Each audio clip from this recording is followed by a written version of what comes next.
ಕಾಂಗ್ರೆಸ್ ಸರ್ಕಾರ ಸಹಜವಾಗಿ B J ಪಿಯ ಈ ನಮ್ಮ ನಿಖಿಲ್ ಕತ್ತಿ ಅವ್ರಿಗೆ ಅವರು ರಾಜ್ಯ ಸರ್ಕಾರ ಒಪ್ಪುವ ಸಾಧ್ಯತೆ ಭಾಳ ಕಡಿಮೆ ಇದ್ದವು. ಇನ್ನೇನಿದ್ರು ಆಡಳಿತಾರೂಢ ಪಕ್ಷ ಕಾಂಗ್ರೆಸ್. ಅದರಲ್ಲಿ ಇವತ್ತು ನಮ್ಮ ಬೆಳಗಾವಿ ಜಿಲ್ಲೆ ಉಸ್ತುವಾರಿಯವರು ಸತೀಶ್ ಜಾರಕಿಹೊಳಿ ಇರೋದರಿಂದ ಅವರಿಂದ ಒಂದಿಷ್ಟು ಕೆಲಸಗಳು ಆಗುವ ಸಾಧ್ಯತೆಗಳಿದ್ದವು. ಅದಕ್ಕಾಗಿ ಇವತ್ತು ಒಂದು ಹಠ ಹಿಡಿದು ಕುಳ್ಕೊಂಡಿದ್ದರು ನಮ್ಮ ಪೂಜಾರಿಯವರು ಮತ್ತು ಶಶಿಕಾಂತ್ ಅವರು. ಅವರೂ ಬಂದು ಆಶ್ವಾಸನೆ ಕೊಡಲಿ ಅಂತೇಳಿ. ಇದು ಇನ್ನು 5 ದಿನ ಹೋಗ್ತದೆ ನಕ್ಕಿ ಖಾತ್ರಿ ಆಯಿತು. ಯಾಕಂದ್ರೆ ಜನ ಹಂಗೆ ಸಾಗರೋಪಾದಿಯಾಗಿ ಬರ್ಲಿಕ್ಕೆ ಶುರು ಮಾಡಿದರು. ಹೆಣ್ಮಕ್ಳು ಬುತ್ತಿಗಳು ಬರ್ಲಿಕ್ಕೆ ಹತ್ತಿದ್ರು. ಅದು ನೋಡ್ಬೇಕ್ರಿ ಅದನ್ನ ದೃಶ್ಯಗಳನ್ನೆಲ್ಲ ಯಾವ ರೀತಿಯಾಗಿ ಪಾಪ ರೈತ ಎಷ್ಟು ತೊಂದರೆ ಅನುಭವಿಸ್ತಾ ಇದ್ದಾರೆ, ಅವ್ರ ಬದುಕು ಏನಾಗ್ಯದ ಅಂತೇಳಿ. ಅವ್ರಿಗಿಂತ ಲಾಭದ ಮಾರ್ಕೆಟ್ ಇಲ್ಲ, ಕಡೆಗೆ ಅದು ಬದುಕೋದಕ್ಕಾಗಿ ಕುಡಿಯೋದಕ್ಕೆ ನೀರಾದರು.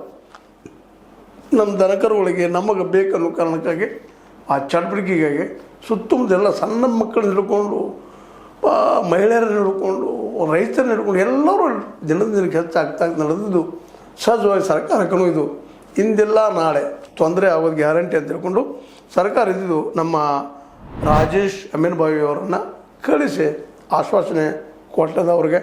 ಆ ಆಶ್ವಾಸನೆ ಪ್ರಕಾರ ಅವ್ರು ನಾವು ಜಲ್ದಿ ಮುಗಿಸ್ತೇವಪ್ಪ ಅನ್ನೋ ಮಾತನ್ನು ಹೇಳಿದ್ದಾರೆ.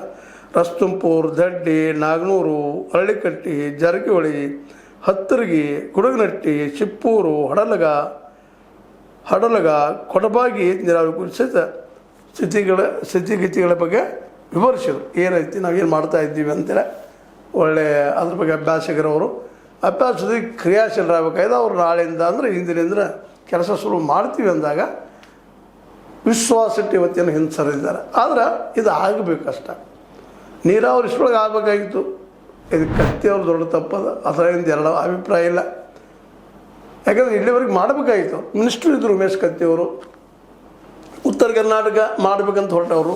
ಅಟ್ಲೀಸ್ಟ್ ಹುಕ್ಕೇರಿ ತಾಲೂಕನ್ನು ನೀರಾವರಿ ಮಾಡಿದರೆ ಆ ಶ್ರೇಯಸ್ ಅವ್ರಿಗೆ ಇರ್ತೈತೆ. ಅದಾಗಲಿಲ್ಲ. ಪ್ರಯತ್ನ ಮಾಡಿದಾರೆ ಅಂತ ನಾವು ಅವ್ರನ್ನ ಹಾಗಂತೆ ಮಾಡಿಲ್ಲ ಅಂತ ಹೇಳಿಕ್ಕೆ ಸಾಧ್ಯ ಇಲ್ಲ, ಮಾಡಿದ್ದಾರೆ. ಆದರೆ ಎಷ್ಟು ಆಗಬೇಕಾಗಿತ್ತು. ಸ್ವತಂತ್ರವಾದ ಮೀಡಿಯಾಗೆ ಬೇಕಾಗಿರುವುದು ಸ್ವತಂತ್ರ ಧ್ವನಿ. ಆ ಸ್ವತಂತ್ರ ಧ್ವನಿ